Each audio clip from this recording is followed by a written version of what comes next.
All right, so I am Laura Gaynor, and we are doing a fun extra chat today in addition to an article that we'll be doing in Pickleball magazine with two Guinness World Record setters, first time for pickleball, Angelo Rossetti and Ettore Rosetti, two twins. And so introduce yourself, guys, and let us know about what it was like setting a Guinness World Record on October 10th. This is Angelo, and yeah, it was pretty surreal. Even though we had set two tennis world records previously, there's so many unknowns, and so it's don't get sick, don't get quarantined. A lot of it has nothing to do with pickleball, but then it's just stay focused and what I like to say, lean into your purpose. Raising money for charity and inspiring others were two of our purposes. So, I felt no matter what the outcome, at least we could say that we did those two things. But luckily, the outcome went our way. Yeah, that's great. And then, Ettore, what were your thoughts going into setting this world record? Yeah, it's World Mental Health Day, October 10th, 2021. We're all dealing with issues, and even professional elite athletes like Naomi Osaka or Simone Biles deal with mental health issues. So we wanted to shed awareness on that and also point to the fact that it's a mental feat to try to accomplish something like this. So inspiring others is our purpose. And being on 10/10/21, my son's birthday is actually on 10/21, a bit later in the month. So I certainly was thinking about my son and my daughter on that day. Well, that's great. And we'll take a step back, I guess, too. So, I mean, I've been talking to you guys for about 2 months leading up to this October 10th date, and I was getting anxiety just thinking about the amount of time that you need to sit there and think back and forth and all the distractions that were maybe behind you. When you had said that people could be playing next to you in the court, all I thought about was that this ball was going to come in your court 5 hours in and totally mess up your world record. So what was the length of time that you had to, or how many shots that you had to do in order to set the first longest pickleball rally for Guinness World Records? So in getting approved by Guinness, and then basically we fill out an application, you pay a small application fee, they make sure you're a person in good standing in society, and then they take a few months, but they then approved it. The process has been lower. I think it takes a lot longer because of the pandemic, but it goes by number of successful consecutive shots for the longest pickleball rally. The rally does not exist yet. So to our knowledge, this is the first ever pickleball record. I even looked through Ripley's Believe It or Not 2022 edition and the Guinness World Record 2022 edition. Pickleball does not exist in there. So this is going to be interesting going forward. But it was 15,000 consecutive shots. It doesn't matter how long it takes or how short it takes, although you do have to officially record the time. So it was over 16,000, and we stopped on purpose by me catching the ball, which was exciting for those that were watching live and also on the live stream. And it took 6 hours and 11 minutes. Right? You started at 9 a.m. and this was held in Rocky Hill, Connecticut. Yeah, in Rocky Hill, Connecticut, the club where I'm the director of racket sports at. Yep. And then what was the ambiance like? How many people were there watching you? Was there cheering? Kind of how did you guys stay mentally focused? Yeah, so I put the distractions behind my brother. I'm in the white on the left there. My brother's in black on the right. And since I teach at the club every day, I'm more familiar with the surroundings. So my brother just saw a blue tarp the whole time, but I saw the people coming in and out, and I was fine with that. I call it the Elvis principle. If Elvis walked in the room, I would say, "Oh, that's nice. There's Elvis. Stay focused." So basically, nothing was going to really distract me. I was going to accept all of that. My family was in the window. They didn't want to go on the court. They were too nervous for me, and they didn't want to be the ones to quote, mess it up. Although, in my opinion, the only one who would mess it up would be me. So, I didn't care about anyone else's distractions. On the other side of the building, we had 6 pickleball courts set up. And so we had, I think about 30, 40 people throughout the day streaming in all day because we ran free pickleball clinics and lessons and a cardio boot camp. So That was really fun. And then we brought everyone over to our side when we set the record for a huge group photo, which was certainly fun. Well, that's great. And I know Stu Upson, our USA Pickleball CEO, was there to kind of kick things off with you. And then as well as Franklin was there. Yeah, and I used the Franklin X40 as the official ball. And I see Ben John's paddles there as well. Yes, Maybe Elvis wouldn't have distracted you, but what if Ben Johns had walked in and tried to set the rally? Yeah, I would have to rename it the Ben Johns principle instead of the Elvis principle. But yeah. I was ready for that. Yeah, I love it. And then, so I know when I talked with you that we're hoping you want to set this. So what's the process like if you want to reapply? When can we do it again next year? And who would you want to challenge, or who else would you want to try and do the longest pickleball rally against you to beat your first world record? Well, that one's easy. We would love to do something with Ben and Colin Johns because they're so inspirational to us and others with pickleball being so young and so prominent in the sport, and plus being brothers. I know they were very competitive growing up, as was my brother and I with table tennis and then tennis and now pickleball. So that would be certainly fun. The process, we could definitely get it done by next year this time for sure. We would have to figure out how the challenge would work. We have experience in doing a challenge because when we did the longest tennis rally, even though we set the record, we wanted to run a charity fundraising event every year thereafter. So we got a promotions company to put up $1 million for anyone that could break our record on a certain day.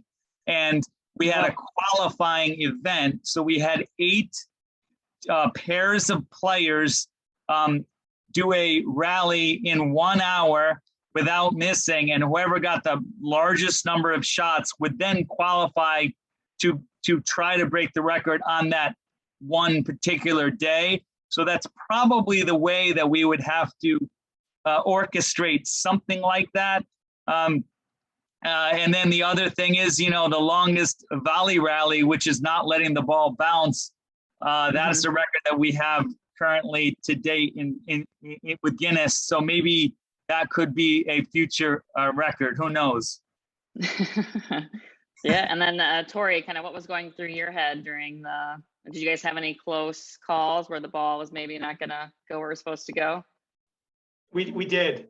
After a while, the ball started to bounce a little bit unevenly, but surprisingly, it held up really well. The X40 being a single piece of plastic in its fabrication, that's part of the reason why we went with it.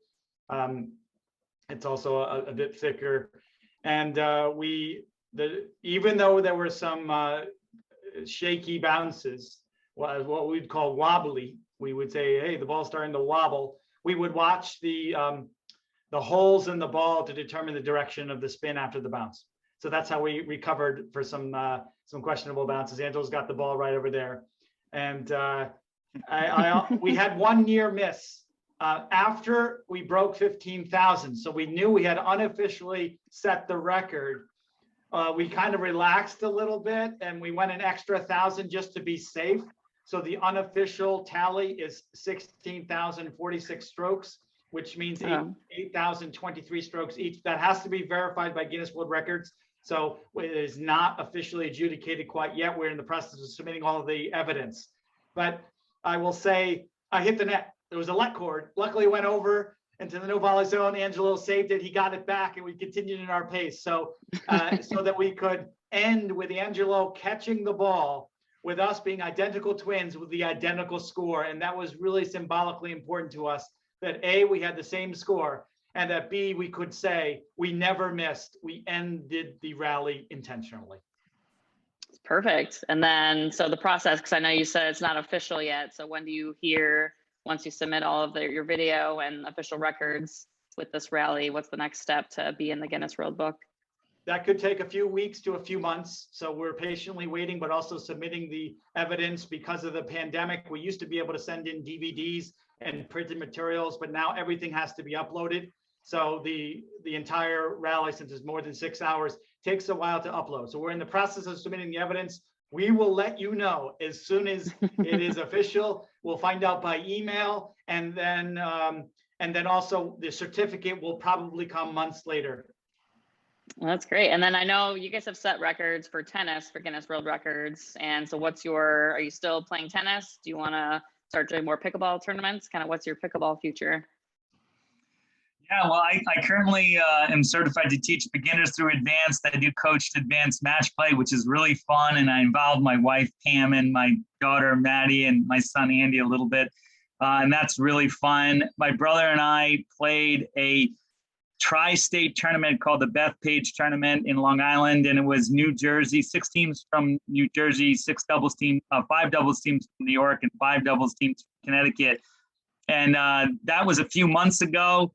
My brother is much better than he is back then, and so am I. But it was eye-opening because it was the best players in all 3 states, and so let's just say we have a lot to learn, and my dink wasn't as good as I thought it would be.